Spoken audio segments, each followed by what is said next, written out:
Hello, जय हिंद। आज हम लोग डेलनेट के बारे में जानेंगे। डेलनेट भी एक प्रकार का नेटवर्क, पुस्तकालयों का नेटवर्क है, सूचना का नेटवर्क है।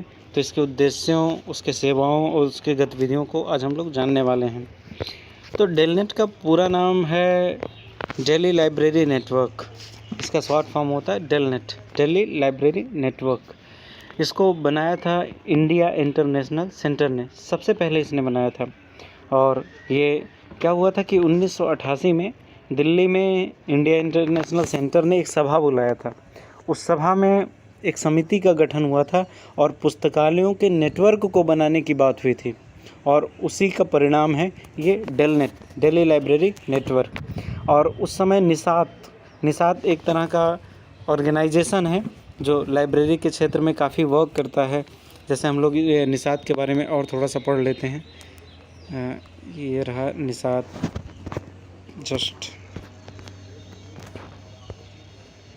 निसात, इसके बारे में हम लोग थोड़ा सा पढ़ते हैं। हाँ, निसात का फुल फॉर्म है national information system in science and technology. And NISSAT objective क्या है? The full form of NISSAT is national information system and in science and technology. The role of NISSAT is important for linking and coordination information resources, information system and services available in India। तो इसका ये मतलब है कि जिस सूचनाएं या संसाधन या इंफॉर्मेशन सिस्टम है उसको ये लिंक करता है। और निसात को 1975 में साइंस और टेक्नोलॉजी के फील्ड में इसको सबसे पहले बनाया गया था। तो ये निसात है जिसने इस डेलनेट को बनाने के लिए पैसे दिए थे, धन इकट्ठा करवाया था।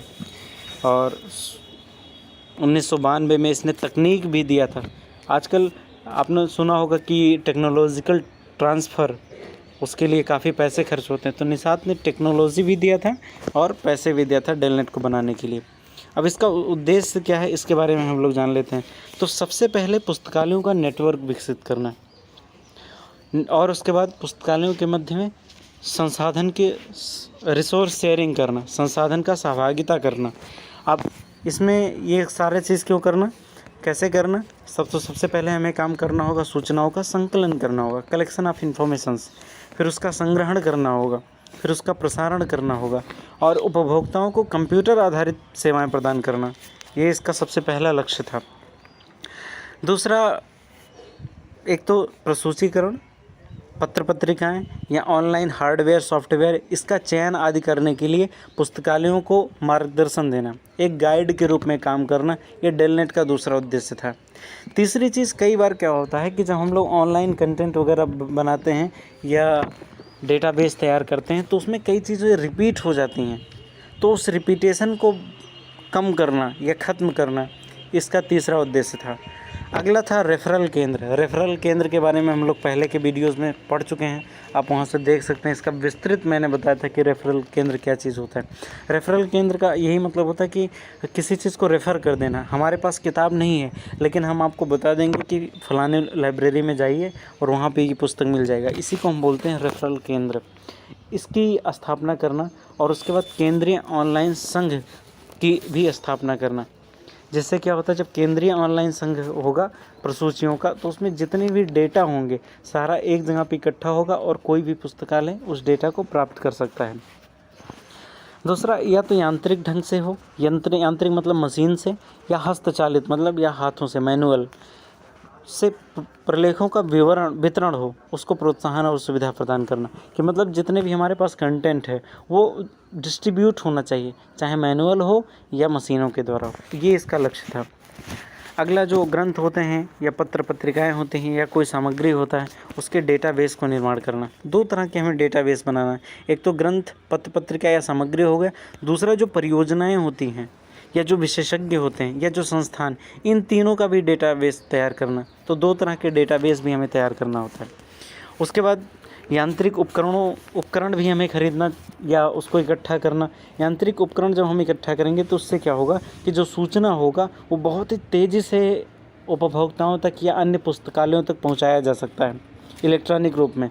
तो ऐसे इलेक्ट्रॉनिक उपकरणों को भी खरीदना या उसे अधिग्रहण करना। अधिग्रहण करना मतलब खरीदना होता है या किराए पे लेना, इसी को बोलते हैं।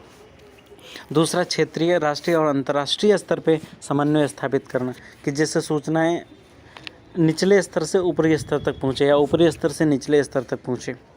अगला, नेटवर्किंग और संसाधन सहभागिता का जो प्रकाशन का भी दायित्व इसको संभालना चाहिए कि जैसे कई तरह के प्रकाशन के द्वारा, जैसे नेटवर्किंग से संबंधित और रिसोर्स शेयरिंग के संबंधित अगर हम लोग कोई प्रकाशन, जैसे कोई बुक निकालें या कोई मंथली मैगज़ीन निकालें या कोई न्यूज़पेपर निकालें, तो उससे जागरूकता बढ़ेगी।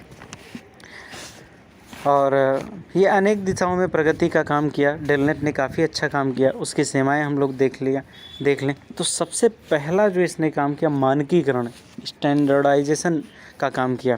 अब इसने क्या किया कि एक समिति बना दिया कि समिति ने बताया कि कौन कौन से स्टैंडर्ड होने चाहिए उस लेवल की लाइब्रेरी के लिए। जैसे कुछ स्टैंडर्ड मैं बता देता हूँ। जैसे एक प्रॉपर स्ट्रक्चर होना चाहिए लाइब्रेरी का कि एक तो पढ़ने वाला जो कमरा होना चाहिए लाइब्रेरी का अलग होना चाहिए, पुस्तकों का कमरा अलग होना चाहिए, उसमें प्रशिक्षित और योग्य कर्मचारी होने चाहिए लाइब्रेरी में, और वहाँ पे इंफ्रास्ट्रक्चर अच्छी होनी चाहिए जिसमें ओपैक वगैरह की भी सुविधा होनी चाहिए। दूसरा, सफाई वगैरह ठीक से होनी चाहिए, लाइब्रेरी बीच में होनी चाहिए। तो ये सारे स्टैंडर्ड्स होते हैं।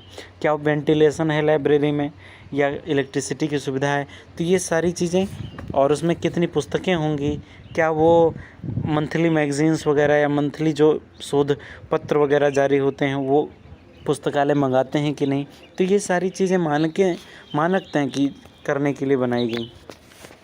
जैसे आगे हम लोग पढ़ेंगे AACR, ये एक सॉफ्टवेयर है जिसके बारे में हम लोग पढ़ेंगे आगे चल करके, ये तकनीक है।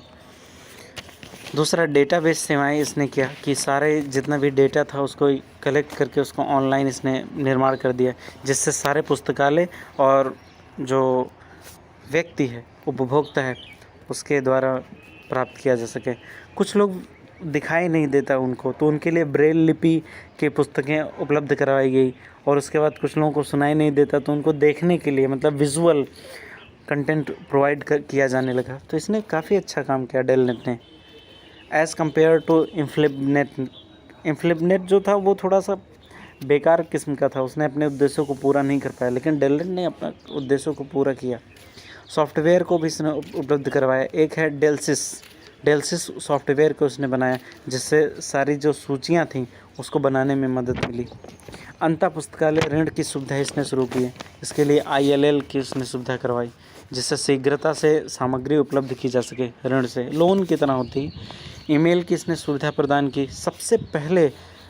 भारत में सबसे पहला ऐसा नेटवर्क है जिसने ईमेल की सुविधा प्रदान करने की कोशिश की, और इसके लिए उसने नेशनल इन्फॉर्मेशन सेंटर का सहयोग भी लिया था, जिससे सस्ती दर पर पुस्तकालयों को ये सारी सामग्री उपलब्ध हो सके। अगला, इसने रेफरल सुविधा भी प्रदान किया था, और रेफरल सुविधा सिर्फ देशी नहीं बल्कि विदेशों में भी डेटाबेस प्राप्त करने के लिए इसने शुरू किया था। और प्रशिक्षण कार्यक्रम इसने शुरू किया, कर्मचारियों को प्रशिक्षित करने के लिए इसने रिफ्रेशर कोर्स का भी संचालन किया था। और उसके बाद डेललिस्ट सर्व सेवा का भी इसने शुरुआत किया था, जिसमें लिव जॉब्स हो गया, नेट हैपनिंग्स हो गया, मेडचिप हो गया, ये सारी सेवाएं इसने शुरू किया। और डेलनेट ने प्रकाशन की भी सुविधा शुरू की। प्रकाशन से क्या फ़ायदा हुआ कि जो नवीनतम जानकारियां हैं न्यूज़लेटर वगैरह के माध्यम से हम तक पहुंच सकती हैं, कि कौन कौन से लाइब्रेरी के क्षेत्र में टेक्नोलॉजीज आई, सॉफ्टवेयर्स आए, ये सारी चीज़ें इसने प्रकाशन के रूप में शुरू किया। तो डेलनेट का अगर हम लोग बात करें तो ये इन्फ्लिबनेट से ज़्यादा कारगर सिद्ध हुआ। तो आज हम लोगों ने डेलनेट के बारे में जाना, इसके उद्देश्यों, गतिविधियों और सेवाओं के बारे में। धन्यवाद, बहुत बहुत धन्यवाद।